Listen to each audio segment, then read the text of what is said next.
What up, YouTube? This is Jay from the JCast podcast. Dropping another video for you guys. We're trying to keep dropping these types of videos as we continue to do the regular weekly podcasts. Want to talk about the Andrew Tate interview that just dropped with the Patrick Bet-David Valuetainment channel. I like Patrick Bet-David. I like that whole Valuetainment. I think they're doing really good work for the most part. I read his books, and I do recommend that you read his books, Your Next 5 Moves by Patrick Bet-David. Fantastic book. But anyways, I want to talk about the whole thing with what's going on with Andrew Tate up to this point. Really, for those of you guys who don't know, Andrew Tate was allegedly said to have had either been trafficking women in Romania or doing stuff like that, and he was arrested in December of 2022, if I'm not mistaken, and he's been kept there so far from what it seems like with zero proof, zero proof. And before I get into the story, I just find that I'm not an Andrew Tate fan by any stretch. You're not gonna catch me out here trying to act like him and say how awesome of a guy he is and how great he is. But I'll get into that a little later. People coming after him for saying, allegedly for trafficking women, but everybody knows that that's not it, that's not true, and so far it doesn't seem like it's true. They're coming after him because of what he's saying that they don't like. That's it. That's literally it. They're coming after him because it clearly seems that he's been having an influence on boys, mainly being fatherless boys without fathers, or boys with present but absent fathers. People talk about how he's having an influence on young men, but they're not talking about the type of life that these young men had. And I can put money that men with healthy father relationships are not very influenced by Andrew Tate, right? But nobody points that out because then that would take people down a rabbit hole that they just wouldn't want to go to, because it'll point fingers in other directions. That's not Andrew Tate. People say he's been saying misogynistic things, and that's messed up. But the hypocrisy in these people, man, because they actually listen to misogynistic rap music. They actually, men and women, they actually listen to it so much so that they make people rich off of it. They make millionaires off of it. You know what I mean? People like what's that guy's name? Jackson. The black YouTube dating coach who turned out to be cheating on his wife or whatever the case is. Still, people still follow him because they don't care that women get hurt. It seems like they just don't want men to have any sort of role model that tells them stand up for yourself. But before I go all over the place, really quickly, after Andrew Tate got out of jail, after he was released and put on house arrest, which I believe he's still in house arrest, he did an interview with the BBC, and it seems like he made the lady who was interviewing him quit, or rage quit. She was trying to steer the conversation in a way that was trying to make him look guilty, and he kept saying, well, where are the people who did this? Where are the people who accused me? Where are they? Who are they? And they try to keep it anonymous because, again, it seems that those allegations are false, are straight up false, and it seems like they're trying to make an example out of him, but they're having a difficult time making an example out of a guy who keeps seeming like he's standing up for himself. And then, crazy enough, allegedly BBC edited the interview to make it look to make him look a bit worse than what he was. He actually had the full interview, and he actually released the real version. And with all that, up to this point, with all that, people are not going to look at Andrew Tate and say, or look at this whole situation and say, hey, maybe people like the BBC and all these other people who are talking, trash about him, maybe they're lying. Maybe they just don't like him to the point where they want to see the demise of this guy without proof. That's the funny thing, right? They're willing to have a guy get thrown in jail with flimsy proof, with almost no evidence, just because they don't like what he's saying, or just because they've been brainwashed to believe that they don't like what he's saying, just because they've heard clips out of context in what he says. Like a lot of you, man, if somebody just took a snapshot of a couple of conversations you had out of context, you'd be unliked too, and you wouldn't find that fair. But fast forward now to the Patrick Bet-David interview that he had. he was going into a lot of details, um, talking about how he's worried that he made the BBC look like a fool, and he equated it to when the Bismarck sunk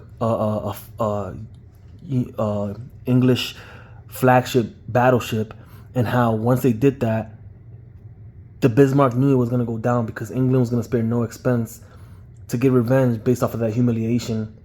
And he seems like he's not afraid. I don't want to use the word because that's not what he sounds like, but he seems like he's more concerned that the BBC might come after him even harder now because of the humiliation. Because he made the reporters look humiliated. He made the BBC in general look like a joke. He made a lot of people in that realm look like a joke. So now he thinks they're gonna take revenge on him, and that they're gonna come back, and they're gonna, that they're gonna do something worse or plan something worse. I don't know. But it was a 4.5 hour long interview. I recommend you guys listen to it.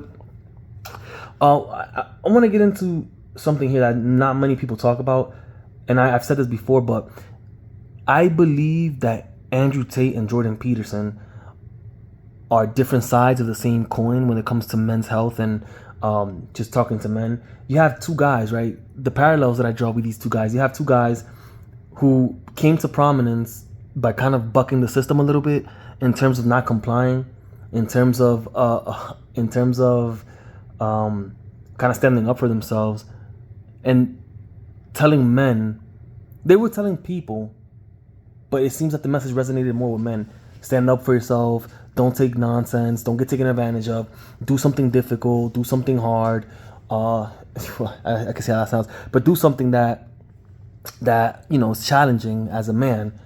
And the message does seem to be catered to men. And so look at how Jordan Peterson is also treated. He never said anything misogynistic.